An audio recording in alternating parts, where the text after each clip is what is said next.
Hi friends, welcome to my channel my family dairy. ఎలా ఉన్నారండి? అందరూ బాగున్నారా? నేను కూడా బాగున్నానండి. మీరందరూ ఎలా ఉన్నారో నాకైతే కామెంట్ సెక్షన్లో కామెంట్ చేయండి. మీకు కనుక నా రెసిపీస్ ఇంకా వ్లాగ్స్ నచ్చుతున్నట్టయితే ఖచ్చితంగా లైక్ చేయడం మర్చిపోకండి. కొత్త వాళ్ళు ఎవరైనా చూస్తుంటే ఖచ్చితంగా సబ్స్క్రైబ్ చేసుకోండి. సో ఇంక ఇవాళ మార్నింగ్ రొటీన్ వ్లాగ్ అయితే స్టార్ట్ చేశాను. సో ఉదయాన్నే ఇంకా తెలుసు కదా, ఎప్పుడు టీ అయితే పెడతాను. కానీ ఇవాళ ఏమైందంటే టీ పొడి అయిపోయింది. ముందు రోజు తెప్పించాలి. అంటే మామూలుగా మా వారు వచ్చేటప్పుడు ఈవినింగ్ అడుగుతారనమాట ఏమైనా కావాలా అని. నేనేమో మర్చిపోయాను. ఇప్పుడేమో ఉదయాన్నే లేపి టీ పొడి తీసుకురమ్మంటే ఇంకా అలాగా 4 అక్షంతలు వేసి వెళ్ళి తీసుకొచ్చారనమాట. మొత్తానికి టీ అయితే పెట్టాను. ఇంకా రైస్ పెట్టేశాను, బాస్మతి రైస్ అవి. సో బాస్మతి రైస్ ఎందుకంటే ఇవాళ లంచ్ బాక్స్లోకి బ్రోకలీ ఫ్రైడ్ రైస్ అయితే చేస్తున్నాను. మా పిల్లలకి ఫేవరెట్ అనమాట బ్రోకలీ. అయితే బ్రోకలీని ఏం చేశానంటే నైటే కట్ చేసేసి కొంచెం వేడి నీటిలో అలా కొంచెం ఒక 5 మినిట్స్ పాటు వేడి నీటిలో ఉంచేసి ఆ నీళ్ళన్నీ వంపేసిన తర్వాత కొంచెం ఉప్పు, కారము, కొంచెం అల్లం వెల్లుల్లి పేస్ట్, కొంచెం గరం మసాలా అవన్నీ కలిపేసి పెట్టాను. ఎందుకంటే ఉదయాన్నే అప్పటికప్పటికి అవన్నీ కట్ చేయాలంటే అవ్వదు కదా, అందుకని నైటే ఉప్పు, కారం అవన్నీ కూడా కలిపేసి ఇట్లా ఫ్రిడ్జ్లో పెట్టేశాను. అప్పుడు ఏంటంటే ఉప్పు, కారాలు అవన్నీ కూడా బ్రోకలీకి బాగా పట్టుకుంటాయి. ఇంకోటి ఏంటి అంటే మనకు ఉదయాన్నే పని తగ్గుతుంది కదా అని చెప్పి. సో ఇప్పుడు దీన్ని ఏంటి అంటే ఎయిర్ ఫ్రైయర్లో పెట్టేస్తున్నాను. అవి కొంచెం బాగా వేగిపోయాయి అనుకోండి, సో ఫ్రైడ్ రైస్లో వేసేసుకోవచ్చు డైరెక్ట్గానా, అందుకని చెప్పేసి. అయితే ఇవాళ బ్రోకలీ ఫ్రైడ్ రైస్తో పాటు ఒక 2 మంచి రెసిపీస్ కూడా చూపిస్తున్నానండి. ఏంటంటే ఆయిల్తో పని లేకుండా ఇవాళ పెరుగు వడ అయితే చేస్తున్నాను. మామూలుగా పెరుగు వడ అంటే వడల్ని మనం నూనెలో బాగా వేయించి తీసి పెరుగులో వేసుకుంటాం. పెరుగు వడ చాలామందికి ఇష్టం ఉంటుంది కదా. సో నూనెతో పని లేకుండా, అంటే అసలు నూనె వేయకుండా ఇవాళ నేను మీకు పెరుగు వడ ఎలా చేయాలో చూపిస్తాను. అయితే ఇది మాత్రం యూట్యూబ్లోనే చూశాను, నేను షార్ట్స్లో చూశాను. సో నాకు ఎందుకో అది ఎప్పుడెప్పుడు చేస్తానా అని చెప్పి ఒక 3-4 డేస్ నుంచి ఆతృతతో ఉన్నాను. సో ఇవాళ ఫైనల్గా రెసిపీ చేశాను. నిజంగా చాలా బాగా వచ్చింది. ఎలా చేయాలో చూపిస్తాను. అలాగే ఇంక ఇవాళ చికెన్ పొడి అండి. చికెన్ పచ్చడి అందరికీ తెలుసు కదా. సో చికెన్ పచ్చడి లాగానే చికెన్ కారప్పొడి అనమాట. అసలు ఎంత బాగుందో, ఉత్తినోడితో కూడా తినేస్తున్నాను నేనైతే ఆ కారప్పొడిని. అంత బాగుంది. అన్నంలో కలుపుకొని ఇడ్లీతో అలా కూడా తినొచ్చు. సో రెసిపీస్ అన్నీ బాగుంటాయి, చూస్తూ ఉండండి. సో ఇంక ఇక్కడ ఏంటి అంటే పెరుగు వడ అని చెప్పాను కదా. సో వడ అంటే ఏంటి, మినపప్పు వడ. సో మినపప్పుని నైటే నానబెట్టేసుకొని ఇక్కడ ఏంటి అంటే ఇదిగోండి ఇలాగా రుబ్బుకున్నాను. ఇంక అందులో నేను రవ్వ కానీ బియ్యం ఏం వేయలేదు, ప్లెయిన్ మినపప్పు, కొంచెం వాటర్ వేసుకొని ఇదిగోండి ఇలా దోశ బ్యాటర్ లాగా మనం కలుపుకోవాలన్నమాట. కొంచెం సాల్ట్, అలాగే కొంచెం జీలకర్ర వేసేసుకున్నాను. ఇంకేం వేయాల్సిన అవసరం లేదనమాట. అయితే ఇప్పుడు దీంతో మనం గారెలు అయితే వేసుకుంటాము. అదైతే కొంచెంసేపు పక్కన పెట్టేశాను. దాంతో గారెలు, తర్వాత ఇడ్లీలాగా చేసుకోవచ్చు, తర్వాత ఊతాపంలా కూడా చేసుకోవచ్చు. నేను ఎప్పుడు గారెలు అంటే ఇలా పెరుగు వడలాగా ఎప్పుడు నేను ట్రై చేయలేదు, కానీ ఊతాపం, ఇడ్లీలాగా ట్రై చేశానండి. ఆవిరి కుడుంలాగా మినపప్పుని ఇలా రుబ్బేసి ఒక పాత్రలో వేసి ఆవిరికి ఉడికించి తినేవాళ్ళమి. అంటే టైం లేనప్పుడు అలా చేసేదాన్ని. సో ఇవాళ పెరుగుతో కాంబినేషన్ ఎలా ఉందో మీతో షేర్ చేస్తాను. ఇంక ఇక్కడేమో బాస్మతి రైస్ ఉడుకుతూ ఉంది. ఇంక ఫస్ట్ అయితే టీ పెట్టేశాను కదా, టీ అయితే మరిగిపోయాయి. ఇంక మా వాళ్ళకైతే ఇచ్చేసి వచ్చేస్తాను. వచ్చిన తర్వాత మీకు రెసిపీ అయితే షేర్ చేస్తాను. అయితే రెసిపీస్ కొత్తగా ఉన్నప్పుడు, మీకు నచ్చినప్పుడు ఖచ్చితంగా వేరే వాళ్ళకు కూడా షేర్ చేయాలి కదా. షేర్ చేసిన తర్వాత ఖచ్చితంగా లైక్ కూడా చేయాలి కదా, సబ్స్క్రైబ్ కూడా చేయాలి కదా. ఎందుకంటే మీకోసం నేను చాలా రెసిపీస్ రీసెర్చ్ చేసి ఏమంటారు, చాలా ఆలోచించి ఎలా ఈజీగా చేస్తే బాగుంటుంది, ఎలా కొత్త రెసిపీస్ చేస్తే బాగుంటుంది, నేను చాలా ఎఫర్ట్స్ పెడుతున్నాను. కానీ మీరు మాత్రం ఎవరు లైక్ చేయట్లేదు, అలాగే షేర్ కూడా చేయట్లేదు. సో ఇవాళ రెసిపీస్ 2 కూడా చాలా కొత్తగా ఉంటాయి. 2 కాదు 3 కూడా చాలా మంచి రెసిపీస్. ఖచ్చితంగా షేర్ చేయండి, అలాగే లైక్ చేయండి, సబ్స్క్రైబ్ చేసుకోండి. సో ఇంక ఇక్కడ ఏంటి అంటే ఇందాక రుబ్బుకున్నాం కదా మినపప్పుని. సో ఇప్పుడు ఆ మినపప్పుని ఇలాగా దోసల పెనం మీద ఇలా ఊతాపంలాగా వేసుకోవచ్చండి. ఇప్పుడు ఒక్కొక్కసారి మనం నైట్ టైము పప్పు ఇడ్లీకో దోసకో నానపెట్టి రుబ్బం కదా, బద్ధకంతో అప్పుడప్పుడు ఇప్పుడు ఏం రుబ్బుతాంలే అని పడుకుని పోతాం. సో ఉదయాన్నే ఆ మినపప్పు కనుకుంటే ఇలాగ రుబ్బేసి అప్పటికప్పటికే ఊతాపంలాగా ఇలా వేసేసుకోవచ్చు. మీకు కనుక ఇంకా టైం ఉంటే పైన ఉల్లిపాయలు, కొంచెం కొత్తిమీర, క్యారెట్ ఇలాంటివి కూడా వేసుకోవచ్చు. వేసుకోకపోయినా పర్లేదు, చాలా బాగుంటుంది. ఇప్పుడు నేను ఎప్పుడు ఇదైతే మాత్రం నేనేమి యూట్యూబ్లో చూడలేదు, ఇది ఎప్పుడు నేను చేసేదే. దీన్ని ఏం చేస్తానంటే ఒక్కొక్కసారి నేను ఇడ్లీ పాత్రలో పెట్టి ఉడికిస్తాను, ఒక్కొక్కసారి ఇలాగ దోశల్లాగా దోశల పెనం మీద అయితే వేసుకుంటాను అనమాట. సో దీంతో పెరుగు వడ చేస్తాను అనమాట. సో ఫస్ట్ అయితే మాత్రం ఇంకా ఉదయాన్నే పెరుగు వడ మా వాళ్ళు తినరు, అందుకని చెప్పేసి ఇంకా వాళ్ళకైతే మాత్రం అందరికీ 2 ఇట్లా వేసి ఇచ్చేసాననమాట. అవైతే ఇంక వేస్తూ ఉన్నాను. పిల్లలైతే ఒకవైపు రెడీ అవుతా ఉన్నారు. ఇంకా అటువైపు పెనం పెట్టేసి ఇంక ఇక్కడేమో బ్రోకలీ ఫ్రైడ్ రైస్ అయితే చేస్తా ఉన్నా.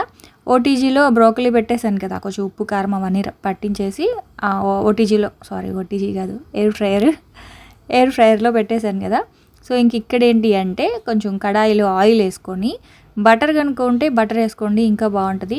బటర్ అయిపోయింది నా దగ్గర, అందుకే ఇంకా ఆయిల్ అయితే వేసాను. సో ఆయిల్ వేసుకున్న తర్వాత కొంచెం ఆ కడాయి కొంచెం వేడెక్కిన తర్వాత కరివేపాకు, పచ్చిమిర్చి, ఉల్లిపాయ వేసుకుంటే క్యారెట్ కూడా వేసుకోవచ్చు, మీ ఇష్టం. సో ఫస్ట్ అయితే నూనె బాగా వేడెక్కిన తర్వాత ఇవన్నీ కొంచెం హై ఫ్లేమ్లో ఫ్రై చేసుకోవాలి. సో అప్పుడే మనకి ఆ ఫ్రై అయ్యేటప్పుడు ఒక స్మెల్ వస్తుంది కదా, ఫ్రైడ్ రైస్కి చాలా బాగుంటుంది అనమాట. ఇదిగోండి, ఫస్ట్ కొంచెం కరివేపాకు, పచ్చిమిర్చి వేసాను. తర్వాత ఒక పెద్ద సైజు ఆనియన్ ఇలా కట్ చేసి వేసుకున్నాను. సో ఇప్పుడు దీన్ని హై ఫ్లేమ్లో ఒకసారి ఇలా బాగా కలిపేసుకున్న తర్వాత ఎయిర్ ఫ్రైయర్లో పెట్టిన ఇదిగోండి ఇవి ఉన్నాయా, ఇదిగోండి అసలు ఆయిలే వేయలేదండి వీటికి నేనైతే, ఎందుకులే అని చెప్పి ఇంకా డైరెక్ట్గా ఎలా అయితే కలిపానో దాన్ని అలా ఎయిర్ ఫ్రైయర్లో పెట్టేశాను.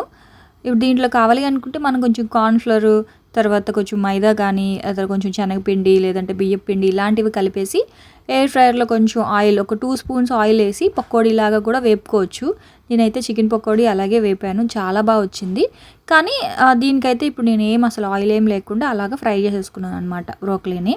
ఆ తర్వాత ఒకసారి బాగా కలిపేసుకొని బ్రోకలీ వేసిన తర్వాత ఉడికించి పెట్టుకున్న బాస్మతి రైస్ వేసేసాను. మీరు తినే కారాన్ని బట్టి కారము, ధనియాల పొడి, గరం మసాలా వేయట్లేదు, పసుపు, మిరియాల పొడి అయితే వేసుకుంటున్నాను అనమాట. గరం మసాలా వేస్తే బిర్యానీ ఫ్లేవర్ వచ్చేస్తుంది. సో ఫ్రైడ్ రైస్ కాబట్టి, చైనీస్ ఫ్రైడ్ రైస్లో గరం మసాలా వేయకూడదు, అల్లం వెల్లుల్లి పేస్ట్ కూడా వేయకూడదు. ఇది వెల్లుల్లి, దంచుకున్న వెల్లుల్లి యాక్చువల్గా ముందే వేయాలి వెల్లుల్లి. ఫ్రైడ్ రైస్లకి వెల్లుల్లి ఫ్లేవర్ చాలా బాగుంటుందండి. కాకపోతే నేను మర్చిపోయాను, అందుకని చెప్పేసి లాస్ట్లో వేసుకున్నాను. సో ఏం లేదు, ఫస్ట్ అయితే కడాయిలో కరివేపాకు, పచ్చిమిర్చి, ఉల్లిపాయ, వెల్లుల్లి బాగా ఫ్రై చేసేసుకోవాలి. తర్వాత బ్రోకలీ వేసేసుకున్నాను. తర్వాత రైస్ వేసేసి కారము, ధనియాల పొడి, సాల్ట్, పసుపు, సోయా సాస్ వేసేసుకొని ఇలా హై ఫ్లేమ్లో బాగా టాస్ చేసేసి కొంచెం కొత్తిమీర వేసేసుకుంటే మన బ్రోకలీ ఫ్రైడ్ రైస్ అయితే రెడీ అయిపోయింది. అంటే బ్రోకలీ అనే కాదు, ఏ ఫ్రైడ్ రైస్ అయినా అంతే. గరం మసాలా అయితే నేనైతే వేయలేదు, మీ ఇష్టం. మీకు ఇండియన్ ఫ్లేవర్ కావాలి అనుకుంటే గరం మసాలా కూడా వేసుకోవచ్చు. మిరియాల పొడి అయితే వేసాను. సో అదనమాట, రైస్ అయితే చాలా టేస్టీగా ఉంది. పిల్లలకైతే ఇంకా బాక్స్ కట్టి పంపించేసాను అందరినీ. అయితే వాళ్ళకి ఇందాక కొంచెం పెద్దవిగా ఊతాపంలాగా ఇట్లా వేసాను కదా, అది మనం కావాలి అనుకుంటే దోశల్లాగా మనం టమాటా చట్నీ పెట్టాను. టమాటా చట్నీతోటి ఇవి చాలా బాగున్నాయి.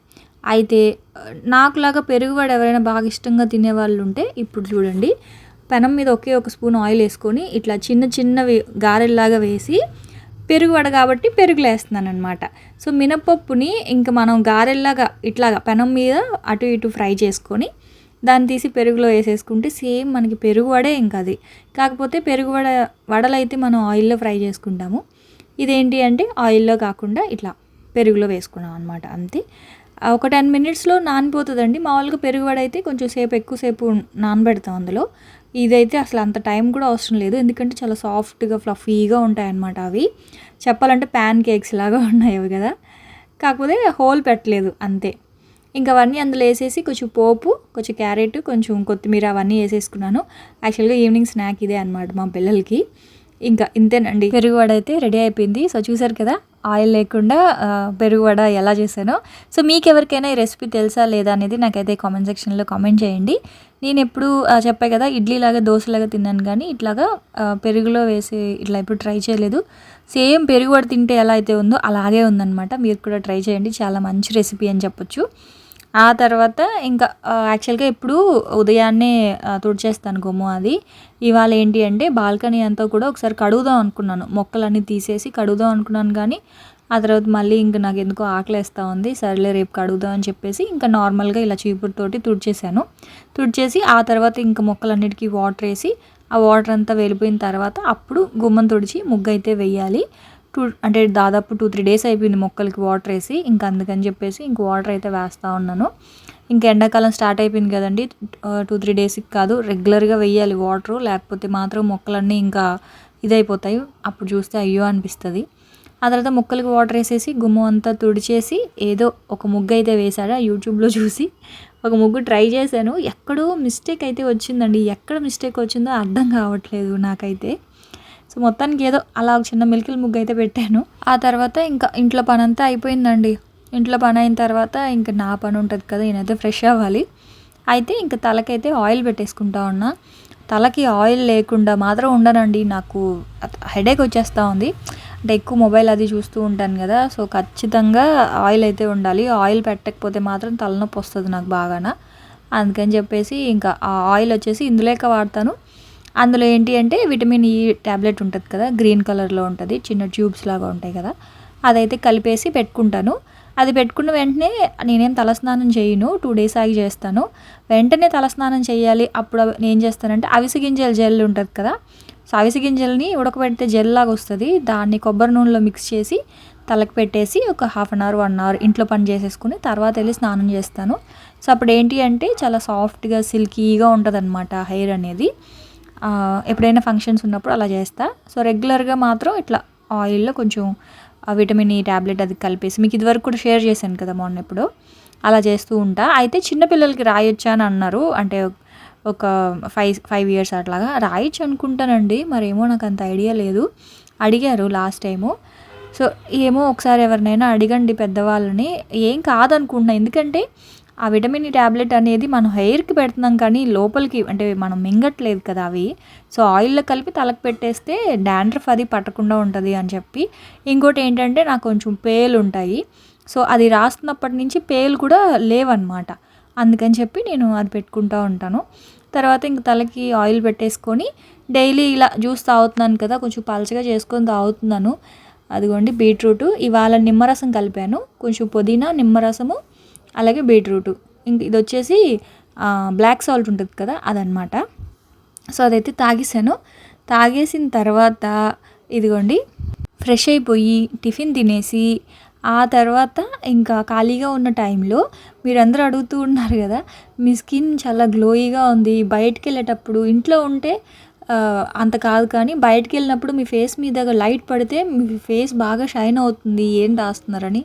నిజానికి నేను ఏమి రాయనండి ఇంట్లో ఉన్నా బయటికి వెళ్ళినా. కాకపోతే బయటికి వెళ్ళినప్పుడు కానీ కొంచెం ఫేస్ మీద లైట్ అలా పడినప్పుడు ఏంటంటే స్కిన్ సాఫ్ట్గా ఉండడం వల్ల కొంచెం ఇట్లా షైనీ లాగా ఏదో మనం ఫేస్కి ఏదో క్రీమ్ రాసినట్లు ఉంటుంది తప్ప, నేను నిజంగా చెప్తున్నాను ప్రామిస్గా, అసలు నేను ఫేస్ మీద ఒక చిన్న క్రీమ్ కూడా పెట్టను. చెప్పాలంటే రోజులో ఒక్కసారి సోప్ పెట్టి కడుగుతానండి ఫేస్, అంతే. అంటే స్నానం చేసేటప్పుడు మాత్రమే సోప్ పెట్టి కడుగుతాను. ఖాళీగా ఉన్నప్పుడు మాత్రం ఇదిగోండి టమాటో ఉందా, నేను మొన్న టమాటోస్ ఫ్రిడ్జ్లో స్టోర్ చేశాను కదా, సో ఆ టమాటా తీసి ఒక హాఫ్ టమాటా కంప్లీట్గా కొంచెం గ్యాప్ ఇచ్చి ఫేస్కి ఇట్లాగా మసాజ్ చేసుకుంటాను అనమాట. సో ఇలా చేయడం వల్ల ఏంటి అంటే టమాటా కానీ బంగాళదుంప కానీ ఇలా చేయడం వల్ల ఏంటి అంటే ఫేస్ మీద పింపుల్స్ ఉన్నా లేకపోతే ఫేస్ కొంచెం రఫ్గా ఉన్నా సరే సాఫ్ట్ అవుతుంది అనమాట, అంతే. అది కూడా ఖాళీగా ఉన్నప్పుడు ఎప్పుడైనా అలా చేస్తూ ఉంటాను.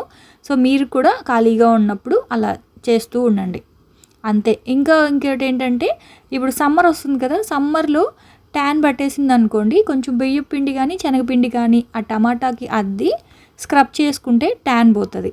అలా కాకుండా ఫేస్ బాగా డ్రై అయిపోయింది అనుకోండి, అదే టమాటాని పాలు ఉంటాయి కదా, పాలల్లో ముంచి ఫేస్ మీద స్క్రబ్ చేసుకుంటే అప్పుడు అదే డ్రై అయిపోకుండా మాయిశ్చర్తో ఉంటుంది అనమాట పాలు వేసుకుంటే. అలా కాదు ట్యాన్ ఉంది అంటే శనగపిండి కానీ బియ్యం పిండి కానీ తీసుకొని స్క్రబ్ చేయండి. నేనంటే బయటికి వెళ్ళను, ఇంట్లోనే ఉంటాను కాబట్టి ఫేస్ కొంచెం సాఫ్ట్గా అవ్వడం కోసం అప్పుడప్పుడు నేను ప్లెయిన్ టమాటానే, ఇంకేం వేయను అందులో, ప్లెయిన్ టమాటాకి ఫేస్ మీద ఇట్లా చేయడం వల్ల స్కిన్ అనేది సాఫ్ట్ అవుతుంది.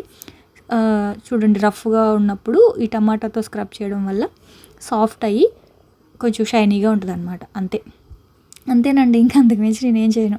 టమాటా లేదంటే బంగాళదుంప, ఒకవేళ ఇంట్లో ఫ్రూట్స్ ఏదైనా పప్పాయ ఇట్లాంటివి ఉంటే పప్పాయ రాస్తాను, అంతే. ఈ 3 రాస్తాను, పప్పాయ ఎప్పుడో, అంతే అనమాట. సో అది ఆ తర్వాత ఇంకా మధ్యాహ్నం లంచ్కి అయితే చికెన్ తెప్పించాను, చికెన్ పకోడీ, తర్వాత కొంచెం బోన్స్ అయితే పక్కన పెట్టేశాను చికెన్ కర్రీ కోసము. సో ఇప్పుడు ఏంటి అంటే చికెన్ పకోడాకి కలిపి పక్కన పెట్టేశాను, పప్పుచారు చేస్తున్నాను. ఆ 2 ఎప్పుడు చూపించే రెసిపీసే కదా. ఇవాళ ఏంటి అంటే చికెన్ పొడి కారం అనమాట, చికెన్ పొడి కారము. సో దానికోసం బోన్లెస్ పీస్ని అయితే తీసుకోవాలి. సో ఇక్కడ నేను చేసిన మిస్టేక్ ఏంటంటే కొంచెం పెద్ద పీసెస్ తీసుకున్నాను.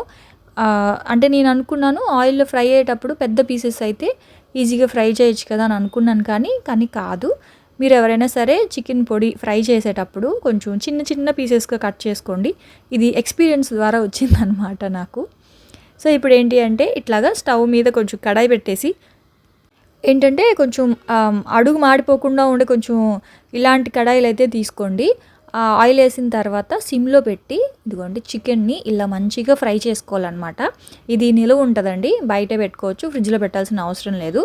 అయితే బాగా వేగాలన్నమాట, టైం పడుతుంది. ఇదిగోండి ఇట్లాగా తిప్పుతూ నాకేమైందంటే ఇది కొంచెం పెద్ద పీసెస్ అయ్యింది కదా, సో నాకు చాలా టైం పట్టింది. సో అదైతే ఇంకా అలా సిమ్లో పెట్టేశాను. అది కొంచెం బాగా వేగాలన్నమాట బోన్లెస్ పీస్. అందులో నేను మసాలాలు ఏం వేయలేదు, జస్ట్ ఉప్పు పసుపు అంతే. ఉప్పు పసుపులో ఆ బోన్లెస్ పీస్ని కలిపేసి ఆయిల్లో ఫ్రై చేసుకుంటున్నాను. ఆ తర్వాత ఇంక ఇది వచ్చేసి పప్పుచారు, అంటే చికెన్ పకోడీతోటి పప్పుచారు. చికెన్ పకోడీ కూడా అండి ఎయిర్ ఫ్రైయర్లో చేశాను. అసలు ఎంత బాగా వచ్చిందంటే అంత బాగా వచ్చిందనమాట. అంటే మనం నూనెలో వేయిస్తే ఎలా అయితే వస్తుందో కరకరలాడుతూ అలా వచ్చింది. మామూలుగా ఏంటంటే నేను లాస్ట్ టైం చేసినప్పుడు అసలు జస్ట్ అలా బ్రష్తో ఆయిల్ అనేది అట్లా రాసాను. అలా కాకుండా ఒక్క 2 స్పూన్లు ఆయిల్ చాలు, ఎక్కువ అవసరం లేదు. 2 స్పూన్ల ఆయిల్, అది కూడా ఆయిల్ బయటికే వచ్చేస్తుంది అనమాట. వేసిన ఆ 2 స్పూన్స్ ఆయిల్ కూడా వదిలేస్తుంది. సో నేనేంటి అంటే ఇంకా నా దగ్గర బటర్ పేపర్ అలాంటివి ఏది లేదు, తీసుకోవాలి బటర్ పేపర్ కానీ లేదంటే సిలికాన్వి ట్రేస్ ఉంటాయి ఇందులో పెట్టుకునేటివి, అవి కనుక తీసుకుంటే అవి వాష్ చేస్తే సరిపోతుంది. ఇలా కూడా పర్లేదు, డైరెక్ట్గా ఇందులో పెట్టేసి నేను మామూలుగా సోప్తో కడిగేస్తాను. ఒకళ్ళు అడిగారు మీరు ఎయిర్ ఫ్రైయర్ ఎలా క్లీన్ చేస్తారో చూపించండి అక్క అని. ఏం లేదండి, ఇదిగోండి ఇట్లాగే ఇప్పుడు తీసేసిన తర్వాత సోప్ పెట్టేసి మామూలు మనం గిన్నెలు ఎలా అయితే కడుగుతామో అలాగే కడుగుతాను. కాకపోతే గట్టిగా అదుము పెట్టి కడగకూడదు, దాని లోపల నాన్ స్టిక్ కదా, అది పోతుంది అనమాట, అంతే. కడిగేసి నీట్గా తుడిచి మళ్ళీ పెట్టేస్తూ ఉంటాను. సో ఇది చికెన్ పకోడీ నిజంగా అండి చాలా బాగా వచ్చింది. పకోడీస్ ఎయిర్ ఫ్రైయర్ దేనికి అంటే ఇలాంటి టిక్కీస్ లేదా పకోడీలు లేదంటే ఇవి ఉంటాయి కదా తందూరి ఐటమ్స్, వీటికి మాత్రం ది బెస్ట్ అని చెప్పొచ్చు. కావాలంటే కూరలు కూడా చేసుకోవచ్చు, అదేం కాదు, కాకపోతే అలవాటు అవ్వాలి కూరలు అవన్నీ చేయాలి అంటే. మెయిన్గా ఈ ఫ్రైడ్ ఐటమ్స్ అన్నిటికీ కూడా ఎయిర్ ఫ్రైయర్ బాగుంది. సో ఆ తర్వాత ఇంకా ఫస్ట్ అయితే మామయ్యకి పెట్టేశాను, ఎందుకంటే ఆ చికెన్ పొడి టైం పడుతుంది. అందుకని ముందు ఇంకా మళ్ళీ లేట్ అయితే మామయ్య మళ్ళీ భోజనం వద్దమ్మా అనేస్తారు టైం దాటితే. అందుకని ముందు మామయ్యకి అయితే పెట్టేశాను. ఆ తర్వాత ఇదిగోండి చికెన్ చూసారు కదా ఎర్రగా వేగిందా. అయితే ఏమైందంటే అందులో నేను అది కంప్లీట్గా చల్లారిపోవాలి చికెను. ఆ తర్వాత ఒక పెద్ద వెల్లుల్లిపాయ ఒకటి తీసుకోండి. దీన్ని చాపర్లో కానీ లేదంటే మిక్సీ జార్లో అయినా సరే వేసి కొంచెం ఒక 2-3 టైమ్స్ పల్స్ ఇస్తే ఇట్లాగా పీచిగా పొడిగా అవుతుంది అనమాట. నాకేమైందంటే చెప్పాను కదా పెద్ద పీసెస్ అవ్వడం వల్ల బయటంతా బాగా ఎర్రగా వేగింది కానీ లోపల మాత్రం కొంచెం ఇలా మెత్తగా ఉంది. సో ఇప్పుడు నేను దీన్ని ఏం చేశానంటే, ఎలాగో ఎయిర్ ఫ్రైయర్లో నేను చికెన్ పకోడీ చేశాను కదా, సో అందులో ఎలాగో ఆయిల్ ఉంది కాబట్టి కొంచెము అందులో వేసేసానండి. ఇంకా అసలు ఒక చుక్క ఆయిల్ కూడా వేయలేదు నేను. చూసారు కదా కరకరలాడుతూ ఎయిర్ ఫ్రైయర్లో 5 మినిట్సే పెట్టాను, ఎక్కువ టైం కూడా పెట్టలేదు. అంటే ఇప్పుడు మీరు ఎలా చేయాలి అంటే, మీరు తీసుకోవడమే చిన్న పీసెస్ తీసేసుకోండి. చిన్న పీసెస్ తీసేసుకొని బాగా వేయించిన తర్వాత ఇలా మిక్సీ చేసేసుకోండి. అప్పుడు ఇలాగా పొడిలాగా అవుతుంది కదా. దాంట్లో ఉప్పు వెల్లుల్లిపాయలు వేసుకొని పొడి చేసుకున్న తర్వాత అందులో అయితే నేను 1 స్పూన్ కారం వేసుకున్నానండి, అంతే. ఇంక అందులో ఏం వేయలేదు, ఆయిల్ ఇంకేం అవసరం లేదు. కారము, వెల్లుల్లిపాయ, ఉప్పు, చికెను. ఆ తర్వాత కొంచెం కారంగా ఉంటుంది కాబట్టి ఒక నిమ్మకాయ, అంతే అనమాట. ఇలా ఒక నిమ్మకాయ పిండేసి మొత్తం అంతా బాగా కలిపేసి దీన్ని అన్నంతో, ఇడ్లీతో, నేనైతే ఉప్మాతో కూడా తిన్నాను, చాలా బాగుంది. అంటే పక్క రోజు ఉప్మా చేశాను, ఉప్మాతో తిన్నాను అనమాట. అసలు నాకు మళ్ళీ నోట్లో నీళ్ళు వస్తున్నాయి చూస్తుంటే, కారంగా ఎంత బాగుందో. సో కరకరలాడుతుంది, మెయిన్ ఆ చికెన్ అంతా బాగా రోస్ట్ అయింది కదా, కరకరలాడుతూ. మీరు కావాలి అనుకుంటే దీంతో పచ్చడి కూడా పెట్టుకోవచ్చు చికెన్ తోటి, ఇంకా బాగుంటుంది. ఈసారి ఎప్పుడైనా చికెన్ పచ్చడి రెసిపీ చూపిస్తాలేండి, చికెన్ తొక్కు పచ్చడి. సో ఇంక ఇక్కడేమో ప్రస్తుతానికి చికెన్ పొడి కారం అనమాట, కారపొడి లేదా పొడి కారం ఏదైనా అనొచ్చు. సో ఇలా అన్నంలో కలుపుకొని తింటే ఉప్మాతో కానీ అన్నంతో ఇడ్లీతో దేంతో తిన్నా చాలా బాగుంది. పప్పుచారుతో కూడానండి నేనైతే నిజాన్ని చెప్తున్నా ఉట్టి తినేస్తున్నాను. అంటే కారంగా చికెను బాగా వేగిపోయింది కదా, కరకరలాడుతూ భలే ఉందనమాట. ఉత్తిగా అటు ఇటు వెళ్ళి అదొక స్పూన్ నోట్లో వేసుకుని అలా నవ్వులుతూ ఉన్నాను అనమాట. నాకైతే బాగా నచ్చింది. మీరు కూడా ఒకసారి ట్రై చేయండి, ఎలా వచ్చిందో నాకైతే చెప్పండి. నేనైతే ఇక్కడ తింటా ఉన్నాను, మీరు కూడా ఖచ్చితంగా ట్రై చేసి ఎలా వచ్చిందో కామెంట్ సెక్షన్లో కామెంట్ చేయండి. నేనైతే మళ్ళీ రేపటి వ్లాగ్లో మంచి రెసిపీస్తో మళ్ళీ వచ్చేస్తాను. అప్పటి వరకు అయితే ఉంటాను. మీకు రెసిపీస్ నచ్చితే మాత్రం ఖచ్చితంగా లైక్ చేసి షేర్ చేసి సబ్స్క్రైబ్ చేయడం మాత్రం అస్సలు మర్చిపోకండి. ఓకేనా? Bye friends, bye.